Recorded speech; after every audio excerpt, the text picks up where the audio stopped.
wayefika uthisha omkhulu afika afunde iBhayibheli Ecclesiastes sicabange esikoleni kufundwa iBhayibheli kuthiwa khona isiyonke into inesikhathi sayo kuthiwa khona isikhathi sokuzalwa isikhathi sokufa isikhathi afunde bese faka ivesi elingekho bese khona isikhathi sokuqoqa amatshe nesikhathi sokwahlakaza hambani ke sekuyisikhathi sani sisho ukuthi sokuqoqa amatshe sihambe siyothwala amatshe siyowalanda kanti bafuna ukwakha kuhle esikoleni kwenziwe ngamatshe ayelandwa yithina ngesikhathi sokuqoqa amatshe mawibuka lento namhlanje usuyabona ukuthi uyakwazi ukwenza kwakho kube kuhle ngokuthi uyoqoqa amatshe uwabeke kanje uwabeke i-interior decor angaze ngiyifundiswe uthisha esikoleni kodwa uyifunde ngesikhathi ubona lezi zinto zenze uyabona lento kanti uyakwazi ukuyibeka kanje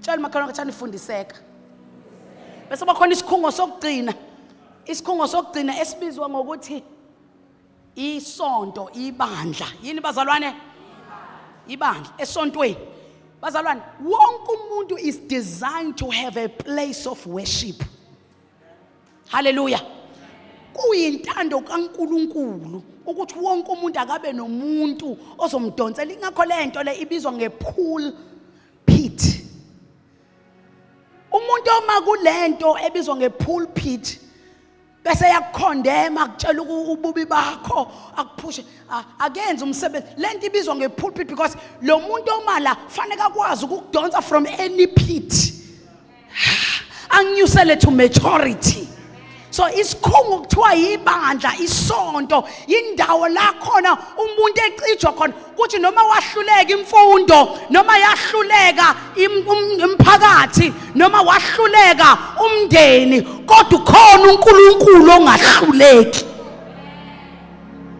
that is why enkonzweni kufika intombazana isinezingane zo5 bayishaya ekhaya bahluleka kodwa mayike yafika enkonzweni we pull you from that pit sikuhlanganise noJesu ashintshe isimilo sakho uphindele ekhaya bathuke uma uqhamuka because you met Jesus now I want to go to where we are today last funde khona kuthiwa kukhona indawo akuthiwa eDothani eDothani ileya ndawo uJoseph abamdayisa khona abafowabo uyakhumbula uJoseph ngesikhathi abafowabo ebahambisela ukudla kanti bazoplana ukumbulala kuthiwa ngalelo langa ababangibesambulala babona ama-Ishmaelite eza base bayamthatha uJoseph rather bamdayisela ama-Ishmaelite leyo nto yenzeka kule ndawo ekuthiwa kuseDotham eDotham indawo la ubona khona ungenelela kaNkuluNkulu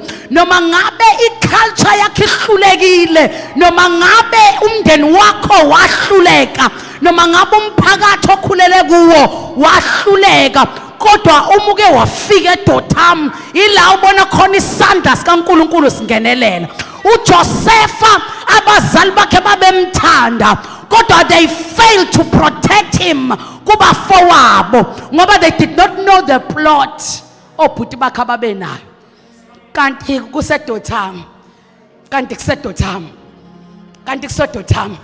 awumtshela makhelwane wakho thani kumnandi eDotham kodwa kubukeka kubhlungu eDotham phela ngesikhathi abafowabo bebamba ingubo kwakuseDotham ngesikhathi beyikhebhula kwakuseDotham ngesikhathi bemfaka emgodini kwakuseDotham so ngaleso sikhathi pheke wayecabanga uJoseph ukuthi uyafa for sure wayethandaza ngiyacabanga nje ukuthi ngeke ngingafele eDotham kanti akazi ukuthi eDotham ila ubona khona ukungenelela kaNkuluNkulu khona eDotham kujwayelekile ukuthi indawo noma into obona ngathi izokubulala kanti yona nto ezokufundisa angiphinde ngisho abangizwanga abazalwane kujwayelekile ukuthi udlule esimene ocabanga ukuthi sizokubulala kanti sona esizokufaka kwi-maturity eDotham noma ngabe kubukeka ngathi ngizofa kanti eDotham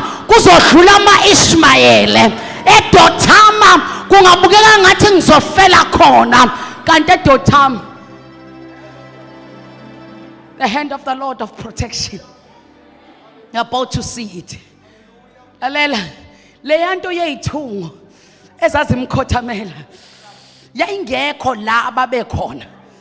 So kwakumele yokwenzeka eGibhithe. Kodwa manje uNkulunkulu wabheka iplan lokuthi uzofika kanjani uJosefa eGibhithe. So eDotham wacabanga ukuthi uzofa. Kanti eDotham ulethelwe iplan lokumusa kwi-emerging stage. eDotham obazalwane bama ngiphindele yonke into odlula kuyo noma ibhlungu kanjani mamshukulasi, you must know ukuthi le into izonginyusela kwi-place of maturity. Yizwani ngami nginixoxele bazalwane, ayikho into odlula kuyo eDotham engeke ikwenza umuntu ongcono. Sometimes you lose the loved ones, kanti uNkulunkulu uzokufundisa uqina. Bazalwane. So wacabanga ukuthi uzofa uJoseph kanti eDotham la azobona khona ukungenelela kaNkulunkulu ngoba kavumeli unyawo lwethu. Ngiyamajina uJosefa esehlezi esitulweni miyeke ngene prison nangumlande prison ayochaza iphupho likaFaro. Mbekeke esitulweni sakhe sobukhosi akahlale khona ke manje. Ngiyamcabanga ke sehleli khona esebala ladlule khona. Ungathi ngiyamuzwa uJosefa mamzondo ethi eDotham ngangithi bayangibulala, eDotham ngangithi mase bengidayisela ama-Ishmayeli ngiyoba yislave unomphela, kanti ngangazi ukuthi eDotham liyi-transport yami ngoba ama-Ishmayeli ngaba ngiwabonanga, ngaba ama-Ishmayeli awangithenganga, ngabe-ke angihlezi kulesi situlo ukuba ngangekho eDotham.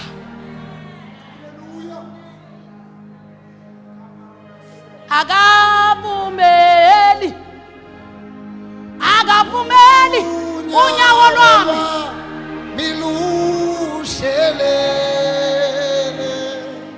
la sifunda khona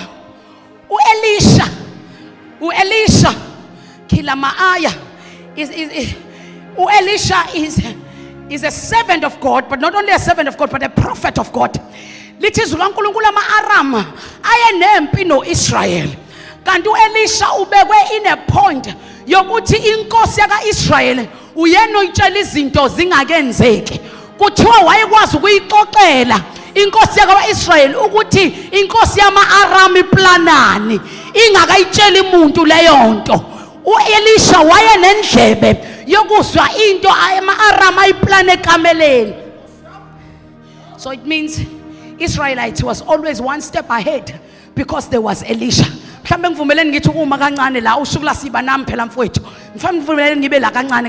Ngithi kini uma unomuntu okufundisayo, you are always one step ahead of your enemies. Angiphinde ngisho, umke wavumela ukuba nomuntu empilweni yakho ofunda kuye, you are always one step ahead of your enemies. Umke wafunda inkosi yaka-Israel yayinomuntu obizwa ngo-Elisha. Now listen to this. Elisha akasinkosi, kodwa inkosi ebukhosini bayo idinga uElisha.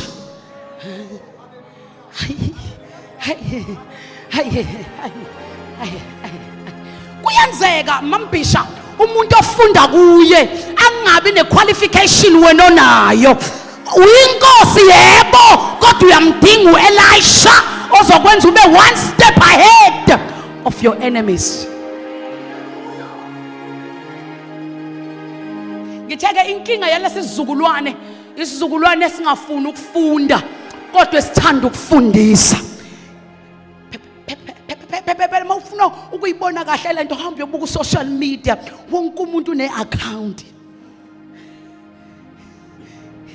Isizukulwane se-21st century wonke umuntu uvumelekile ukuba ne-account yakhe, and wonke umuntu kwi-account yakhe wenza into ayithanda ukuyifundisa. Lesi sizukulwane wonke umuntu uthisha, akekho ufuna ukuba umfundi. kodwa ama-Israyeli nkathi esempini nama-Aram afunda ukwazi ukuthi ngiyamdinga u-Elisha abe umfundisi wami in this area. So kuthiwa inkosi yama-Aram yezwa ukuthi hayi kunenkinga ekhona. U-Israyeli noma ngabe sifuna ukumnqoba asikwazi ukumnqoba ngoba u-Israyeli uno-Elisha inkosi yakhona efunda kuye. So kungcono uma wena nkosi ufuna ukuqeda ngo-Israyeli, ngicela wazi ukuthi lo muntu inkosi yaka-Israyeli efunda kuye umtshele izinto ngisho okwazi ukuyixoxa kwi-bedroom yakho usuke sezazi. Ngithi mina uma uSathane efuna ukuqeda ngawe ususa umuntu ongafunda kuye. Ngicela ulalela inkosi thini yama-Aram. Ayisho inkosi yama-Aram ukuthi asambe siyosukela u-Israyeli. Ithi inkosi yama-Aram uphi lowo muntu? Uphi lowo muntu? Uphi lowo muntu? Bese kuyashiwo kuthiwa useDothamu. Sedothamu. Kanti abazi ukuthi eDothamu indawo yokungenelela kaNkulunkulu. Thi useDothamu. Bese ithi inkosi yama-Aram ngicela nithatha onke ama-chariot. Ithi kuphuma amabutho ayohlasela umuntu, ayomlanda lo muntu, ayombulala lo muntu ngoba lo muntu ufundisa inkosi yama-Israyeli. Uma uSathane efuna ukuqeda ngawe akaqaleze kuwe. Akavumeli unyawo lwami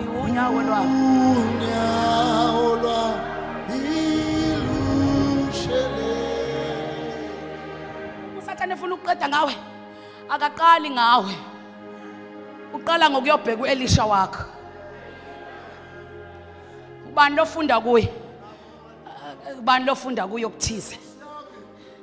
Namhlanje angifuni ukuthi umbheke u-Elisha nje, angifuni namhlanje ukuthi umbheke ngomfundisi noma ngompostoli. No, ngifuna nje ubheke ukuthi ubani ofunda kuye okuthize. Uma kukhona umuntu okwenza impilo yakhe ibe ngcono, ngicela wazi ukuthi lento ephinde ikwenze nixabane naye ingoba uSathane uthe akalandwe akuyiwe kuya yohlaselwa eDothamu. So what he will do, he will cause conflict between you and your Elisha ukuze ungabusafunda lutho kuye. Let me make a typical example because it's a heritage day. Sibheka nemvelaphi yethu.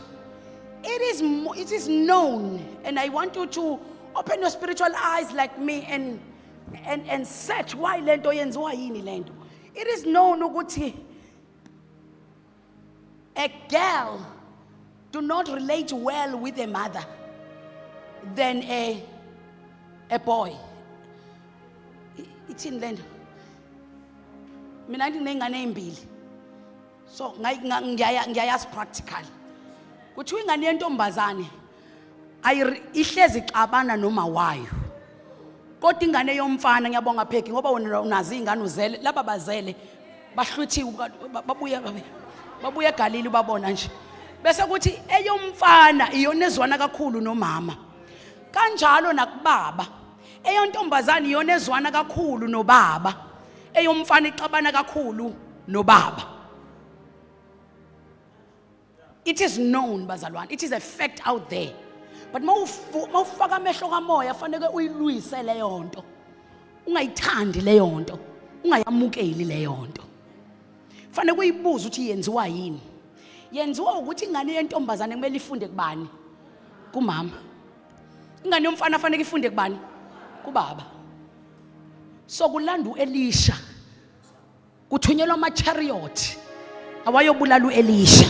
So lento yenza ukuthi ingane yakho yentombazane ingazwani nawe umama noma wena baba ingazwani nawe ingane yakho yomfana ingasondeli kuwe kunento yingoba eyomfana iyona fanele ifunde kuwe njengobaba, eyentombazane iyona fanele ifunde kuwe njengomama. Kodwa uSathane uyazi ukuthi uma ngabe lo muntu ngifuna ukumqeda angenze ukuthi babe neconflict ize yamukeleke kwisociety.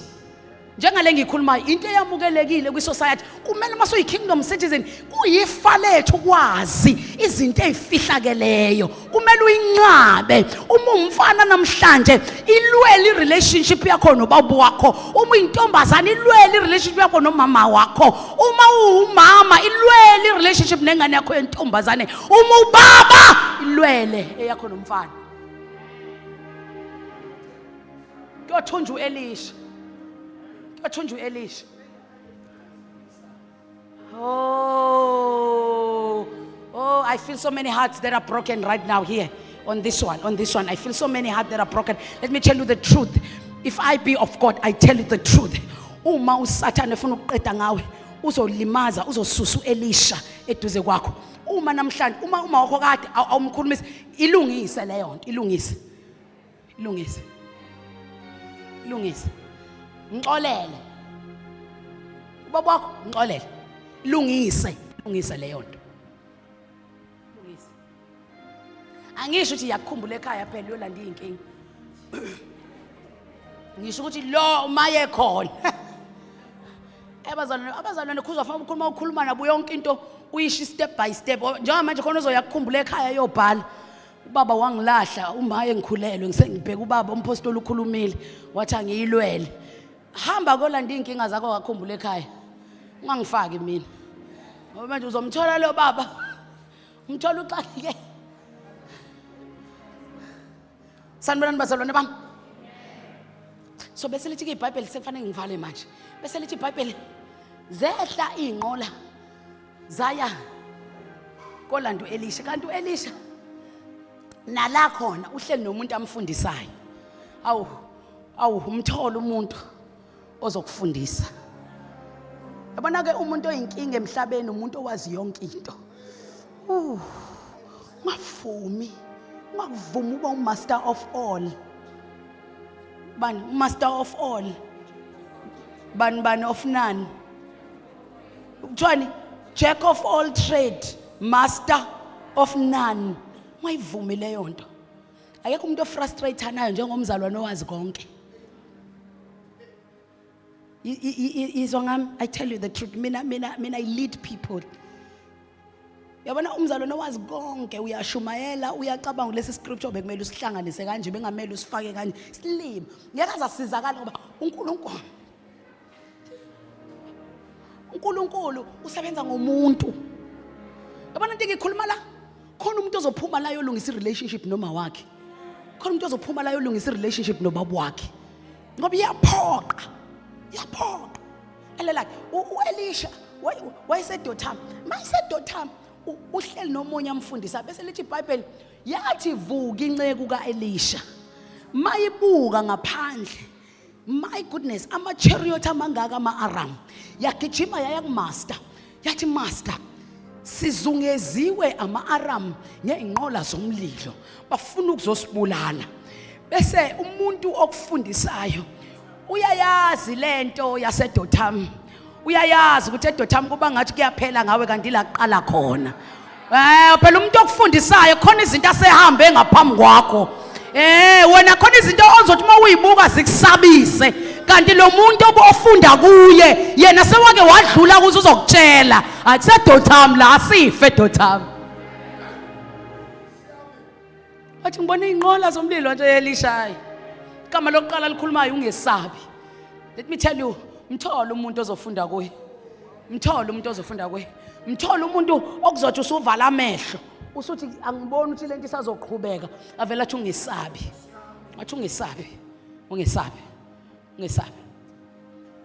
lalela kusethini usethi labo babonayo bancane kunesinabo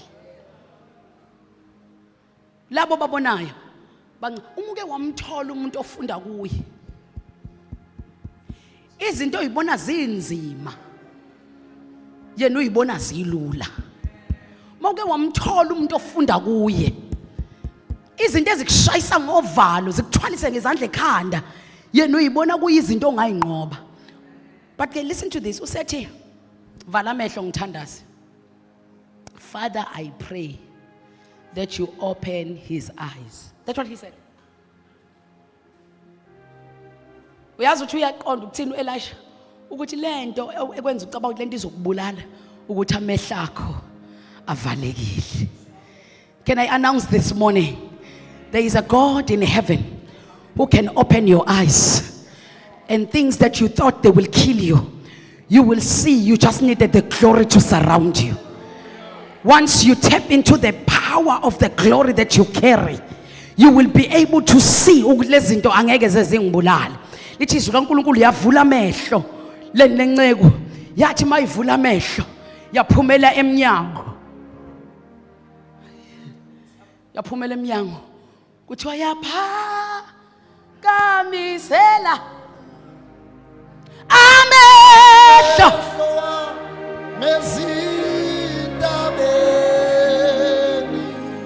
I want to pray. Kuthiwa yathi mayibuka